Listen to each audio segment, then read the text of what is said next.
Hello students, welcome to our YouTube channel your BSc guide. आज के इस video में हम बीएससी 5th सेमेस्टर फिजिक्स का पेपर 1 पढ़ रहे हैं, जिसका नाम है क्लासिकल एंड स्टैटिकल मैकेनिक्स। उसका यूनिट नंबर 1 जिसका नाम है कॉन्स्ट्रेंट मोशन। आज उसकी क्लास नंबर 10 है और आज का टॉपिक है वर्चुअल डिस्प्लेसमेंट और प्रिंसिपल ऑफ वर्चुअल वर्क। इसके पहले की 9 क्लासेस हो चुकी हैं। अगर आपने नहीं देखा है तो मेरे चैनल पे जाइए, प्लेलिस्ट बनी हुई है बीएससी 5th सेमेस्टर फिजिक्स की, आप वहाँ से जाकर के सारे लेक्चर्स को सीक्वेंस वाइज दे सकते हैं। डिस्क्रिप्शन बॉक्स में मैंने प्लेलिस्ट का लिंक भी दिया हुआ है। आप लोगों को कोई भी डाउट होता है कमेंट करके ज़रूर पूछा करिए, मैं आप लोगों के सारे कमेंट्स को पढ़ती हूँ, रिप्लाई भी करती हूँ।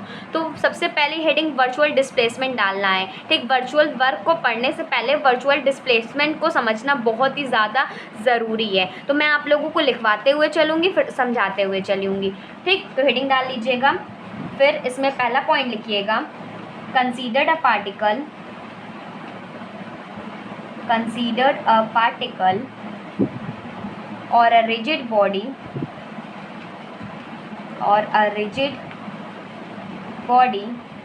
at rest and in equilibrium under the action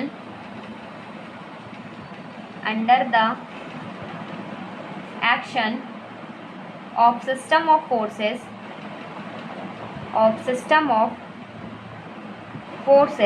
full stop, then work done by each individual force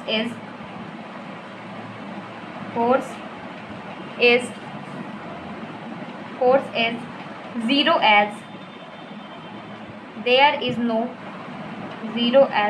no displacement। देखो, इसको समझ लीजिएगा, इसमें क्या कह रहा है। वर्चुअल डिस्प्लेसमेंट को हमें समझना है, अभी बताऊंगी। देखो, कंसीडर्ड अ पार्टिकल, हम कोई एक पार्टिकल मान लेते हैं या कोई एक रिजिड बॉडी मान लेते हैं। एट रेस्ट, वो एकदम रेस्ट पे रखी गई है। मान लो ये कोई पार्टिकल है, ये रिजिड बॉडी है और ये रेस्ट पे रखी गई है। And in equilibrium under the action of system of forces, और मतलब उसमें जो फोर्सेस लग रहा है, तो वो फोर्सेस के लगते हुए भी वो जो बॉडी है इक्विलिब्रियम पे है। ठीक, कि हमारे चारों तरफ से फोर्स लग रहा है, जो चारों तरफ से फोर्स कैंसिल हो गया, तो बॉडी कैसी हो गई, इक्विलिब्रियम में हो गई। Then work done by each individual force is zero. मतलब कहने का यही मतलब है ना, इक्विलिब्रियम में बॉडी है तो मतलब जो उसका वर्क डन होगा हर एक फोर्स का, वो हमारा ज़ीरो हो जाएगा। As there is no displacement, जब वर्क हमारा ज़ीरो हो जाएगा तो कोई भी डिस्प्लेसमेंट नहीं होगा। फिर एज अ रिज़ल्ट, आगे लिखिएगा, as a result the total work done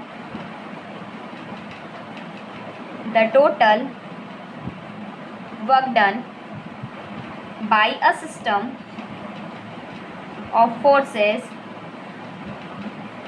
is also zero। इसमें कह रहा है कि रिजल्ट हमें मिलेगा कि जितना भी वर्क किया जा रहा है उस सिस्टम पे जिसमें सारे फोर्सेस एक्ट कर रहे हैं, तो वो हमारा वर्क डन भी हमारा ज़ीरो हो जाएगा। लिखेंगे this is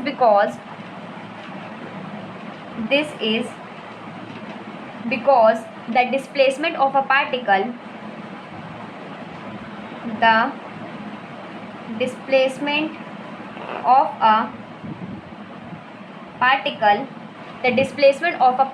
or a rigid body in equilibrium is partially partially constrained। देखो, इसका मतलब क्या है कि एज अ रिजल्ट हमें देखने को मिला, जो टोटल वर्क किया जा रहा है वो सिस्टम ऑफ फोर्सेस के द्वारा वो ज़ीरो हो जाएगा। दिस इज़ बिकॉज, यह होता है क्योंकि the displacement of a particle और रिजिड बॉडी, जो पार्टिकल का डिस्प्लेसमेंट होता है या कह सकते हो रिजिड बॉडी का जो डिस्प्लेसमेंट होता है इन इक्विलिब्रियम में होता है, और जिसमें जो पार्टिकल होती है वो कॉन्स्ट्रेंट मोशन को भी फॉलो करती है। तो वही चीज़ कह रहा है कि rigid body in equilibrium is partially constraint होती है। ठीक, आगे लिखेंगे इसमें, as this displacement as this displacement is not actually occurring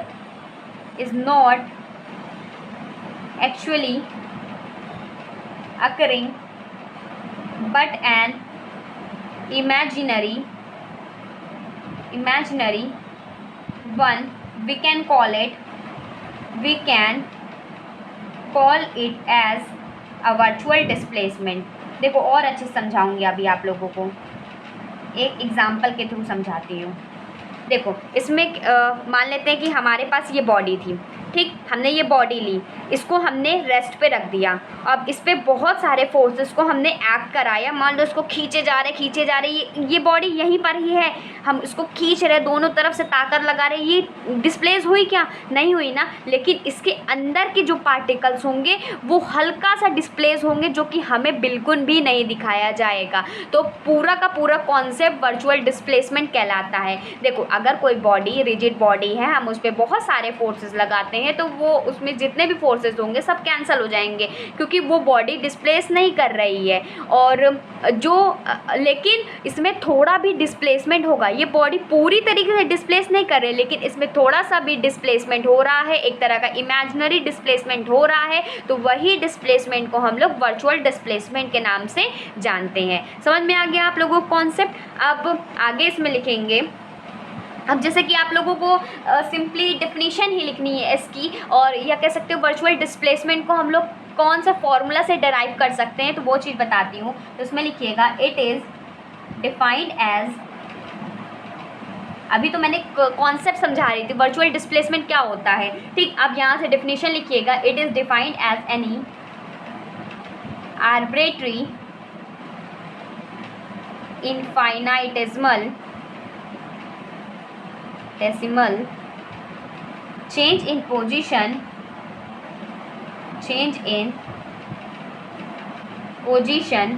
consistent with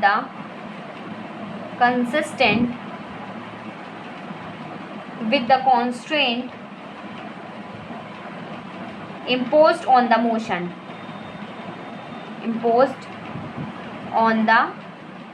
इसमें कह रहा है कि वो वर्चुअल डिस्प्लेसमेंट वो डिस्प्लेसमेंट होता है जिसमें कोई इनफाइनाइटेसिमल चेंज इन पोजीशन में बहुत ही ज़्यादा स्मॉल चेंज होता है, कंसिस्टेंट लगातार। जैसे कि हम बॉडी को खींचे जा रहे हैं, ये फोर्स तो लग रहा है, लगातार इसमें लग रहा है, लेकिन इसकी पोजीशन में कोई भी चेंज नहीं आ रहा है। और अंदर का देखे जाएंगे तो इसमें पार्टिकल में थोड़ा सा डिस्प्लेसमेंट होगा, जो हम इमेजिनरी आई से, मतलब नेक्ड आई से नहीं देख सकते, वो एक तरह का इमेजिनरी होता है, ठीक। With the constant imposed on the motion, इसको हम लोग रिप्रेजेंट करते हैं डी आर वेक्टर या del R vector is equal to D R vector Q1 Q2 Q3 dot dot dot QKT, ठीक। ये हमारा क्या होता है? ये हमारा डिस्प्लेसमेंट होता है। अब इसमें जो डेल लगा देते हैं ये हमारा वर्चुअल डिस्प्लेसमेंट हो जाएगा, Q1 Q2 Q3 dot dot dot QK, ये टाइम इंडिपेंडेंट होता है, ठीक। ये वर्चुअल डिस्प्लेसमेंट हो गया। होप आप लोगों को वर्चुअल डिस्प्लेसमेंट अच्छे से समझ में आ गया होगा। अब नेक्स्ट हेडिंग डालिए जो है principle of virtual work, important है तो याद रखिएगा, बिल्कुल भी भूलने की ज़रूरत नहीं है। प्रिंसिपल ऑफ वर्चुअल वर्क, कई बार एग्जाम में पूछा भी गया है कि वर्चुअल डेफिनेशन मतलब वर्चुअल डिस्प्लेसमेंट क्या होता है, और उसका कॉन्सेप्ट हम लोग प्रिंसिपल ऑफ वर्क मतलब वर्चुअल वर्क के कैसे लगा सकते हैं, तो वही है हमारा प्रिंसिपल ऑफ वर्चुअल वर्क। तो प्रिंसिपल ऑफ वर्चुअल वर्क पढ़ने से पहले हमने डिस्प्लेसमेंट पढ़ लिया, अब हम लोग देखेंगे वर्चुअल वर्क क्या होता है। जैसे कि मैंने डिस्प्लेसमेंट में बताया कि अगर हम किसी बॉडी पे फोर्स लगाए जा रहे हैं तो वो बॉडी बहुत ही थोड़ा सा डिस्प्लेस होगी, लेकिन हम लोग उसे बिल्कुल भी नहीं देख सकते, तो वो वर्चुअल डिस्प्लेसमेंट हो गया। तो अगर किसी बॉडी पे वर्क लगा जा रहा है, काम कर रही है वो बॉडी, वो अंदर ही अंदर काम कर रही है, पूरी तरीके से हम उसे नहीं देख सकते, तो वो हमारा वर्चुअल वर्क का कॉन्सेप्ट हो जाएगा। तो इसमें लिखेंगे लेट अस कंसीडर, और हमें इसमें एक इमेजिनरी या कह सकते हो वर्चुअल मूवमेंट के बारे में ही इसमें हमें देखना होता है। तो लिखेंगे late us consider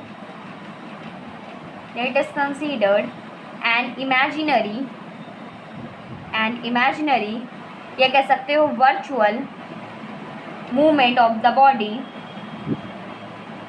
movement of the body in static equilibrium, which indicates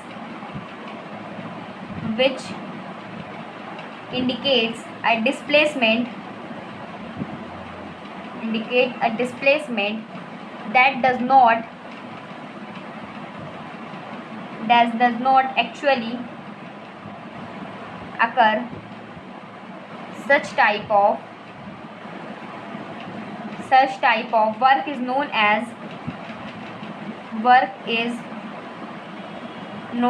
virtual work. इसमें क्या कह रहा है? Let us consider an imaginary और virtual movement of the body. हम कंसीडर कर लेते हैं एक इमेजिनरी या एक वर्चुअल मूवमेंट बॉडी में हो रही है इन स्टैटिक इक्विलिब्रियम में, जो इंडिकेट करता है कि डिस्प्लेसमेंट डज नॉट एक्चुअली अकर, कि डिस्प्लेसमेंट है वो एक्चुअली हो नहीं रहा है. तो इस टाइप के वर्क को कहा जाता है वर्चुअल वर्क. ठीक, आप इसमें आगे लिखेंगे this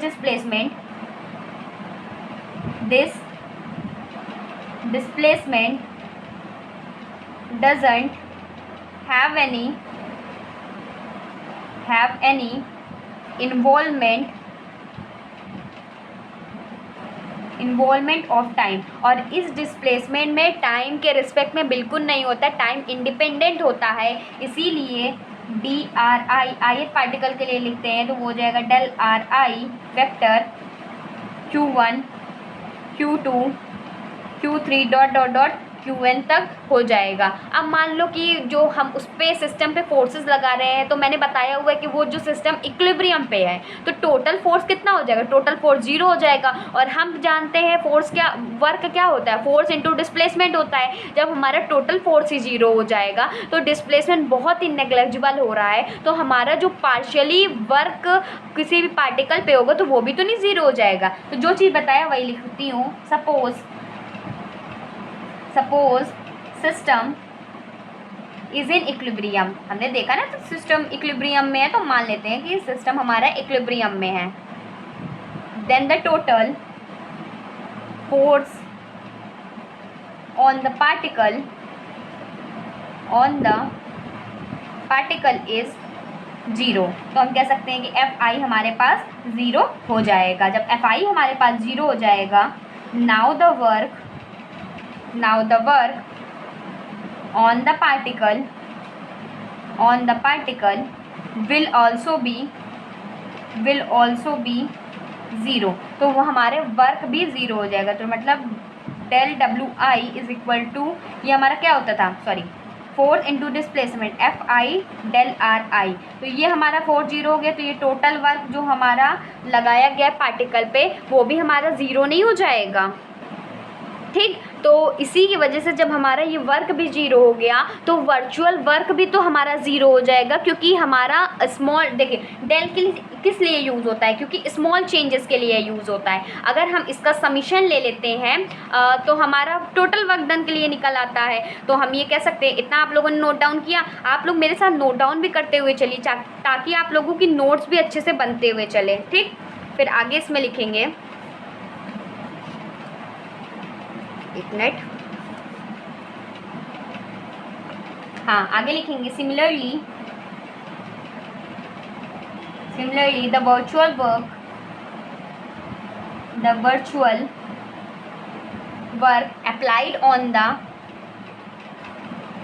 applied on the system will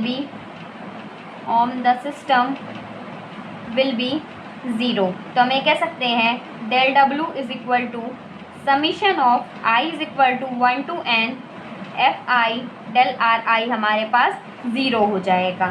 ठीक, तो यही हमारा प्रिंसिपल है वर्चुअल वर्क का. लिखेंगे दिस इज द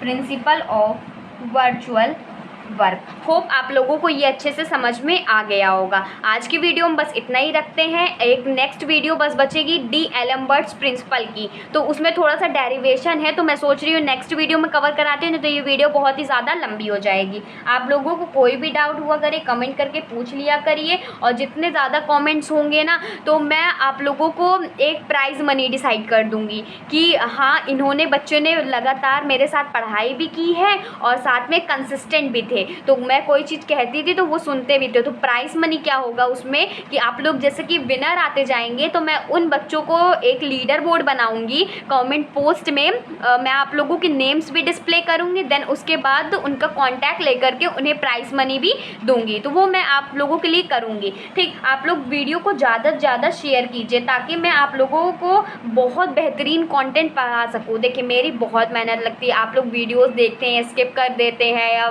देखते नहीं हैं या शेयर नहीं करते हैं, तो देखिए मेरा भी तो एफ़र्ट लगता है ना, तो आप शेयर करेंगे ना तो बहुत सारे स्टूडेंट भी आकर के जुड़ेंगे, वो भी समझेंगे कि मैं अच्छा कंटेंट दे रही हूँ कि नहीं दे रही हूँ, कम से कम मुझे रिव्यू भी मिल जाएगा और साथ ही साथ मुझे आप लोगों का सपोर्ट भी चाहिए, तो सपोर्ट भी मिल जाएगा। तो उसी हिसाब से जितना आप लोग सपोर्ट करेंगे ना उतने बेहतरीन से बेहतरीन कंटेंट मैं आप लोगों को प्रोवाइड करते हुए चलूँगी। तो चैनल को प्लीज़ सब्सक्राइब कर लीजिएगा और बेल आइकन को ऑल पर सेलेक्ट कर लीजिएगा ताकि मेरी हर वीडियो की नोटिफिकेशन आपको मिलते रहे। क्लास की टाइमिंग मैं बहुत बार बता चुकी हूँ, 6 PM पर मिल जाएगी, नहीं तो 8 PM पे आप लोगों को वीडियो मिल जाएगी। पहले तो मैं कोशिश करती हूँ कि 6 PM पे प्रोवाइड कर दूँ, कभी टेक्निकल इश्यूज़ आ जाते हैं तो 8 PM पे प्रोवाइड करती हूँ, और जैसे जैसे एग्जाम क्लोज आते रहेंगे दोनों टाइम पे मैं आप लोगों को क्लास प्रोवाइड कर दूंगी। ठीक, मिलते हैं अपनी अगली वीडियो में। Good bye and stay safe.